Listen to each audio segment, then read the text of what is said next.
Баршаңызға сәлем, сәбіздің пайдасы туралы айтатын боламын. Алдымен видеоға лайк басып, каналыма тіркеліп ал. Сәбіздің құрамында В, С, Е, Қ, С, кальций, фосфор, амин, йод секілді басқа да микроэлементтер мен витаминдерге ие. Ағзамызда көп жағынан пайда болатын сәбіздің және де сәбіз шырының ең маңызды пайдалы сырларын айтатын боламын. Сәбіз бүйрек ауырғанда таптырмас ес. Сәбіз шырыны азанда аш қарынға ішсе бүйрек пенен қуық қызметін жақсартады. Шырын бүйректің тұзын ісігін қайтарады.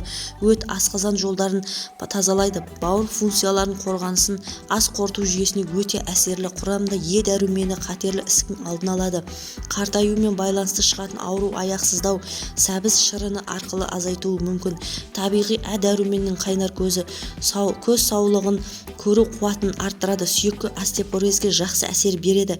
Құрамында калий мен холестеринге, гипертонияға күреседі. Өт бауыр ферменттерін жақсы әсер етеді. Теріні жандандырады. Сәбіз шырыны күшті антиоксидант. Сәбіз шырыны зейінді ашады, ойлау қабілетін жақсартады және де арықтауға, салмақ тастауға әсер береді. Сәбіз ағзаға өте пайдалы көкөніс. Сәбіздің құрамында ақуыз бен көмірсу бар. Сәбіз көп ауруларға дәрілік зат. Достар, менің каналыма тіркеліп, видеом ұнаса лайк басып, каналыма тіркеле кет.